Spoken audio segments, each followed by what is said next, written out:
All right, everybody, I'm back down at Extreme Marine, and I am here to check out another boat. Believe it or not, I actually have an interest in this boat. I know my boat is not a forever boat, and this boat is one that I seen online when it was posted, and I called up Ken and said to him, can I come down and check that out? And then we just decided to do a video on it. So I'm going to check out this this Crestliner. Well, Mr. Spielberg, This guy right here. we got the Crestliner 1650 Pro Tiller in stock. Very popular boat down on Lake St. Clair, Detroit River, St. Clair River. Guys do a lot of jigging, love this style of boat. And it's been very popular over the last few years. Yeah, we rigged it and decked it out as you know, as nice as we want a fishing boat to be. Yeah. You don't want to get too many bells and whistles on it. You want to keep it nice and clean. But all the most important features to fishermen are built into this boat. Why don't we take a couple minutes, jump in and have a look? Yeah, I'd like to check it out. You all set? I'm all set, man. All right. Talk to me, talk to me. We rigged this boat with lots of power. 1650s run beautifully with a 60 horsepower Merc 4-stroke with command thrust. That command thrust has a bigger lower end, gets you up on plane fast, gives you a little bit more top end speed as well. A couple other nice features on this motor is the advanced tiller arm. So if you're right-handed or left-handed, you can operate this motor. One thing we don't do in the rigging process is we do not mount the seat down, and that's by design, because if you prefer the seat on this side, that's where we'll put it. But if you prefer the seat on this side, that's where we can put it as well. That's a great idea, actually. So you can kind of change it around, maneuver it to where you need to have it, and yeah, basically it's geared right to that fisherman that's driving the boat. Exactly. That's perfect. Custom fit. What about live wells? What are we looking at live wells on this model? We got a couple. Oh, really? We got one at the back here, fair nice. size. I believe it's 132 liter live well. Comes with a minnow bucket. And then we also have one up at the front here. So for those guys that like to do perching or jigging on the Detroit River and you need some bait, you got a bait well up at the front as well. That is just the most awesome thing I've ever seen. Just this cute little live well. Yeah, Crestliner does a good job thinking about all the little things that make fishing more comfortable. Oh, that's awesome. So anyways, one of my biggest things that I like to have in a boat is a rod locker. That is like the most important thing. What do we got here? We have 2, 4, 6, 8, 10 slots for up to a 7'6" rod, or or spaces for two two-piece rods as well. Oh, nice. As you can see, this one is a 7'3", fits in there beautifully. Evergreen, by the way. Oh, nice. I think I've used one of those before. Nice rod. Slide in beautifully. The other nice feature too is any batteries from your trolling motor are stored underneath the rod locker, easily accessible, but out of the way. And I assume that is lockable as well? Lockable as well. Awesome. Yeah, so most of the compartments on this boat are actually lockable, which is another great feature. Oh, excellent, because you don't get that in all the boats, eh? No. Where they just, you got your rod locker and your tackle locker are usually the lockable ones. Exactly. But if you got a majority of these that are lockable, that's a great feature, actually. Exactly. Storage too, it looks like we got some storage up front. You got ample storage up front. Put your anchors in there, your life jackets in there, some tackle trays in there, your dock ropes, all that stuff fit nicely in these lockers. Keep in mind that the batteries are all stored underneath your rod locker, neatly out of the way. Nice. It looks like some nice seating on the front too. Change that out for a butt seat if you want. All the seats in Crestliners are all movable. Pop it out. Bring her somewhere else. Bring her somewhere else. Exactly. Look at that. There you go. You know what I really like about this boat is how open it is. You know, I like the side consoles. Now after seeing this and the sheer room that it has, you know, ease of movement is pretty important in a boat, especially when you're fishing, right? And you got 2 or 3 guys on the boat.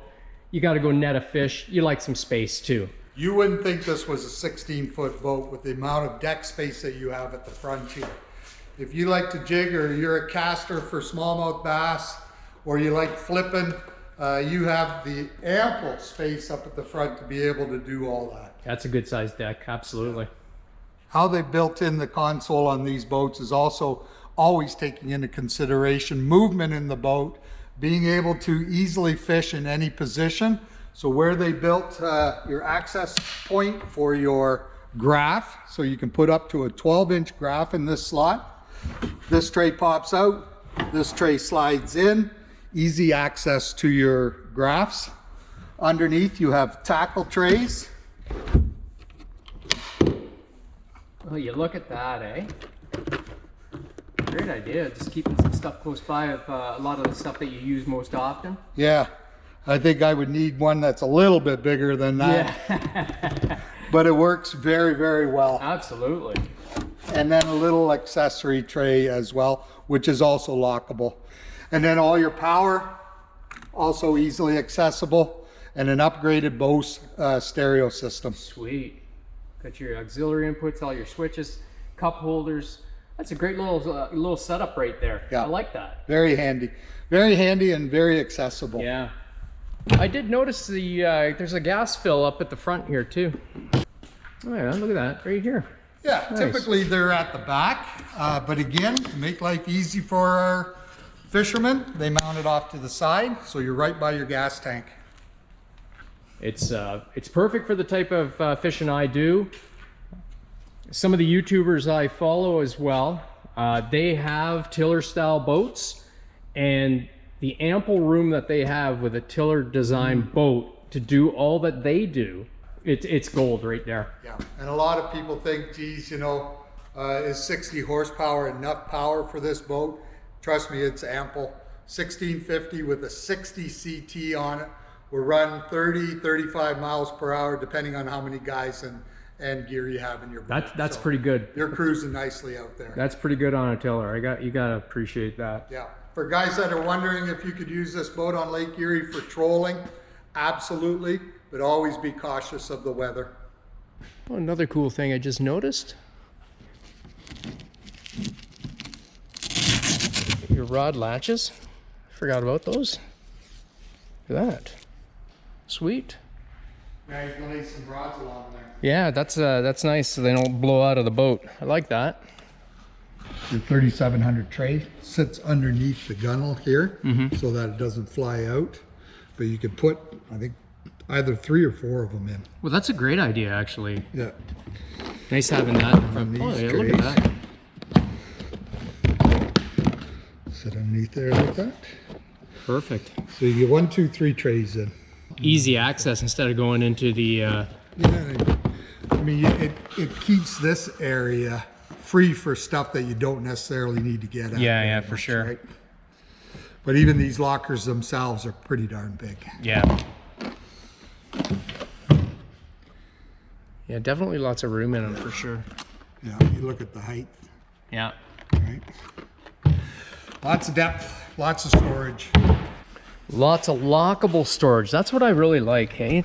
Because you can't get that with all the boats where you get all this locking storage. It's just a couple, they just got a couple of compartments and that's it. Yeah. Your moderately priced boats will have 1 locked storage, and that's usually for your rods. Yeah. Once you start getting into premium brands, they realize that customers are, you know, they're putting a lot of value in their boats. Yeah. So they want to make sure that there's lots of lockable compartments. So this boat will take up to a 75 horse. Yeah, so we have 2 models in. We brought this one in with the 60 CT, and then we also have another 1650 Pro Tiller that's in black with a 75 on it. Oh, nice. So we maxed out on the power on that. Nice. That thing's gonna move pretty good. Yeah. With the 75. Yeah. Cool. Well, this is a nice boat. The color's what gets me. Sexy, eh? Oh, it is sexy. Well, I hope you enjoyed that video on the Crestliner.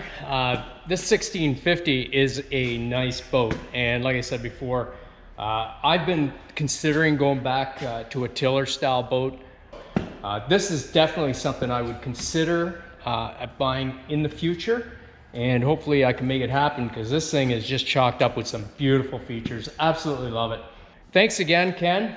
As much as I come down here making videos and doing what I do, I still have an interest in boats, and I am still planning on upgrading. So this is the perfect thing for me to do and actually get a chance to check out some boats and do some really good things, because we got some good stuff planned for the future, right? Yeah, we certainly do. So can't wait till spring. Yeah, we got some on the water testing that we're planning on doing, so that should be fun. Yeah. And but anyways, if you're in the area, come down here, see him. Ken will help you out with anything that you need, whether it's boating related, supplies, fishing, you name it, it's all here, and he will look after you. Come and check out our new fishing gear too. Lots of new rods and reels hitting Extreme Marine. We're excited for spring, can't wait. Awesome.